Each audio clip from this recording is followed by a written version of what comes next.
Welcome to rSlash Confessions, where OP accidentally murders someone. Our next Reddit post is from Al Bundy. I worked at a fast food chain in the 90s when I was in high school. When I worked there, they were in the process of phasing out denominational gift certificates, $5, $10, and $25. The way it worked was, if you spent more than half the certificate, they gave you the cash back. So if you ordered $5.50 worth of food and gave them one of the $10 gift cards, they gave you the $4.50 back in cash. My manager was in charge of destroying all the existing certificates as we transitioned to the more traditional credit card looking gift cards. So my manager said he shredded the certificates like he was supposed to, but one night when I was closing, I found 2 boxes of the gift cards tucked deep in the dry storage room. They were filled with the gift cards that were supposed to be shredded. So I scooped them up, brought them out to the dumpster in trash bags, and threw them away. After we closed, I came back and recovered them and brought their certificates home. I counted them. There were 1,000 for $25, 1,000 for $10, and 500 for $5.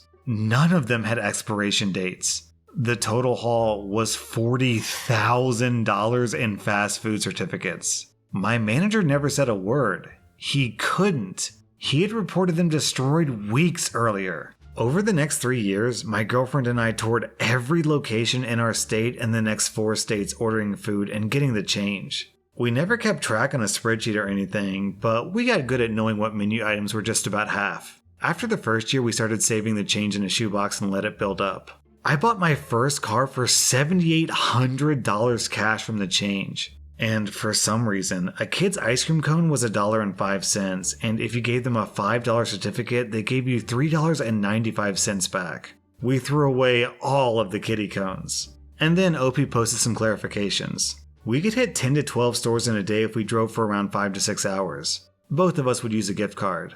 It wasn't very labor intensive. The only cameras in the store were at the cash registers and the takeout window. My manager has no clue who took them, or at least never treated me differently. Each gift certificate had a generic PLU on them, so all the $25 ones were PLU 756. When we stopped selling the certificates, we were told to keep honoring them because they were prepaid. They weren't coupons. And one could only eat but so many ice cream cones. I have to wonder if the manager didn't shred the coupons because he was planning on doing the exact same thing. And then the feeling of absolute dread when he realized $40,000 of coupons were stolen under his nose, and he couldn't tell a single soul about it. I ghosted my boyfriend of 5 years. I came over to his house one morning to surprise him with breakfast and a video game he wanted, only to find him naked, asleep, and with his ex curled up in his arms. He didn't hear me come in, so I closed his door and left his breakfast and game on the kitchen counter along with my keys to his house. I went to my car, deactivated my Facebook, and blocked him on all other forms of social media. I then called my phone provider to change my number before driving off. I texted family members and close friends that we were no longer together and to block him on social media as well. I didn't tell them why. I was in a position to end the lease at my apartment early, and I started a new job in a different city later that week. I completely removed myself from him and didn't offer a shred of explanation or opportunity for dialogue. I disappeared from his life after his betrayal and think it'll not only help me focus on myself without his presence, but I think completely shutting myself off from him will hurt him worse than anything when he thinks on how good he had it with me these past 5 years. Good on you, OP. It takes a lot of strength to do something like that. And I hope he felt like a piece of garbage when he woke up from cheating on you to discover that you brought him breakfast, a video game, and the keys to his house. That had to sting. Our next Reddit post is from Milky Way Kid. I killed an elderly man in front of his wife and basically his entire family. I haven't talked about this to anyone, even though it's been years, even my closest of friends, minus the ones that were there. One night when I was in college, I was driving to get some liquor for a party my fraternity was supposed to throw the following night. I was taking a street I was very familiar with to get back to my house. It was dark, but the street was lit with street lamps. I remember that I looked at my radio for a second. Just a second, not very long at all. But when I looked back up to the road, there was a man crossing. I didn't have any time to react. By the time that I saw him, he had already hit the hood of my car and bounced off the side. I remember screaming and hitting the brakes, and the wash of horror of what had just happened. I'll admit that I thought about speeding away, but I pulled over to the side and ran out of my car to check on this guy.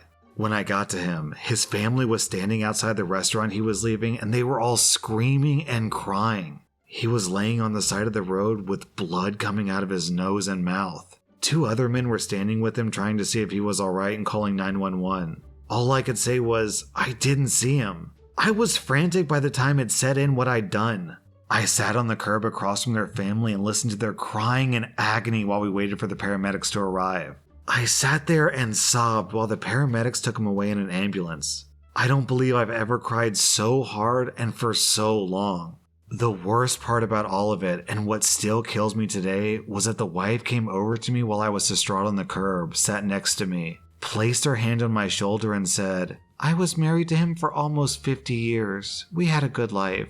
Then she hugged me and said that she forgave me. After everything was said and done, it was ruled that it was an accident. I wasn't charged with anything and I had one of my friends pick me up from the police station. I went down a dark path for years after that.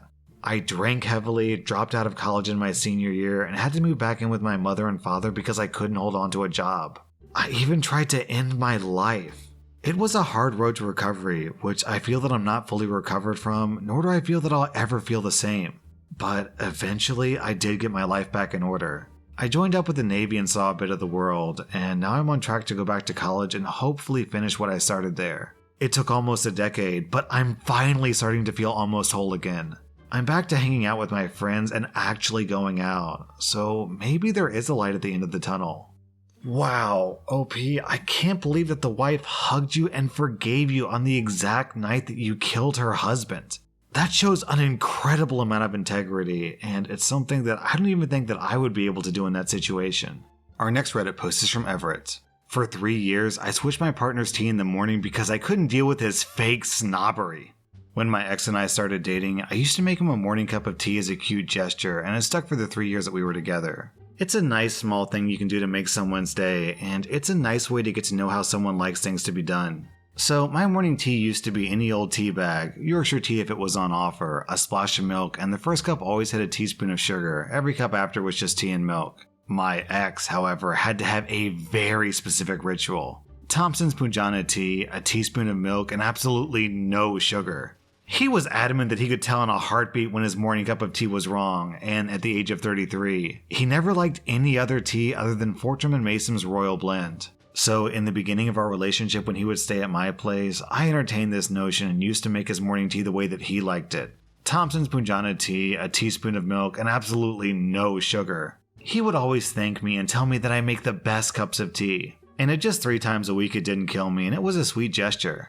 Fast forward 3 months when he would spend nearly every day of the week at my place, but he still hadn't moved in. He was very demanding of his morning ritual, and me being a student, I couldn't keep affording to buy that brand of tea. Besides, what was wrong with PG Tips or any non-branded supermarket tea? Tea is tea after all. So I used to always make his cup of tea with any tea bag, a teaspoon of milk, and no sugar. I was always sure to only make it when he was in the shower or still in bed, so he could never catch me out, and initially he was dubious, and was always asking to make sure it was Thompson's Punjana tea. He used to call it by its full name to emphasize how good it was. After a few trials of different teas, I finally found that sweet point where he couldn't taste the difference.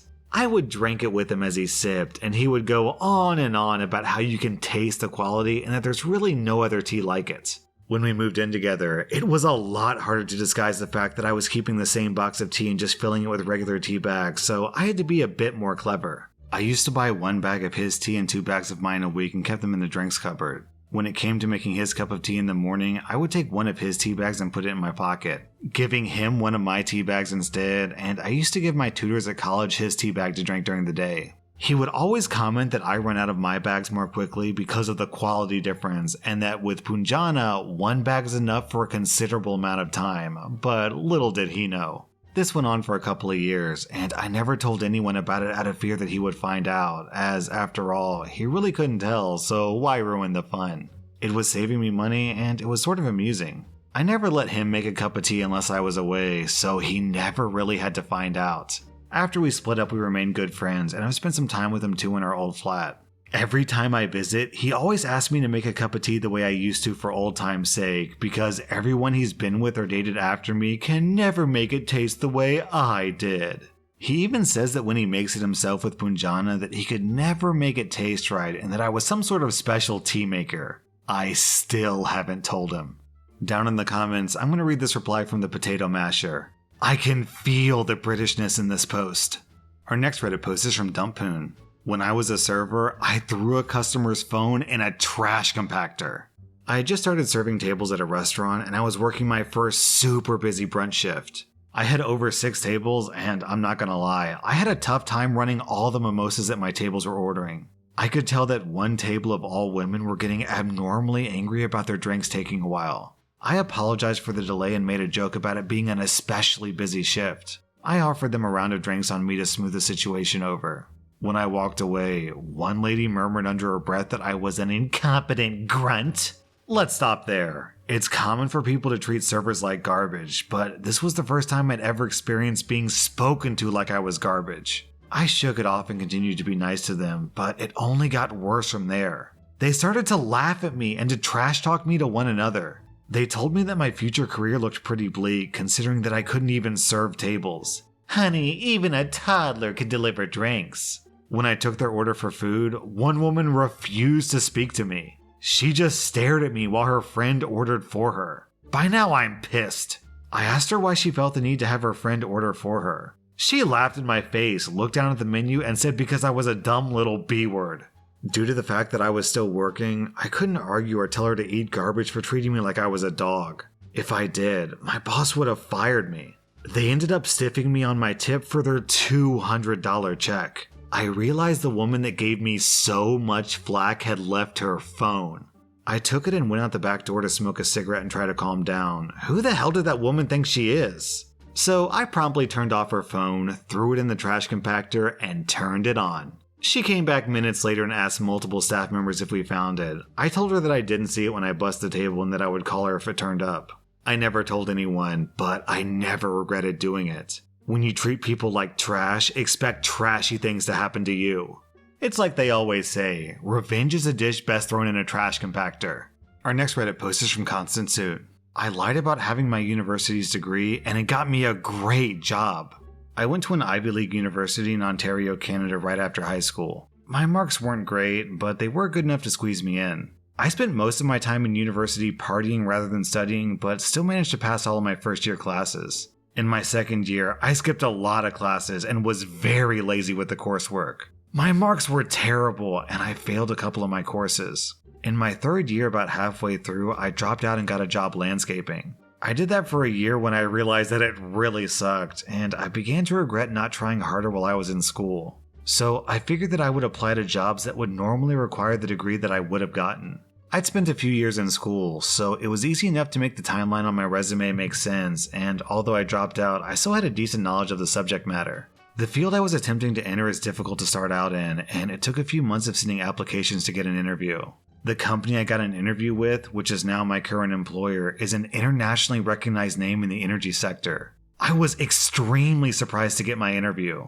One of the documentation requirements was university transcripts, and after a few hours in Photoshop, I had my proof of graduation. I sent in the papers with the other required information, and never heard anything back describing any problems with my records. I ended up going through 3 interviews in the process and received a position. I've now been working with this company for almost 5 years. They provided all the necessary job training, and nobody has ever questioned my education. I entered with a starting salary of $72,500 and received annual raises. Upon hiring me, I was told that the management staff was quite impressed with me through the hiring process and that they usually only hire applicants with minimum requirements of a master's degree. I basically messed my pants every day while in the interview and training process, but now I don't really think about it ever. I didn't tell my university friends that I faked having my degree.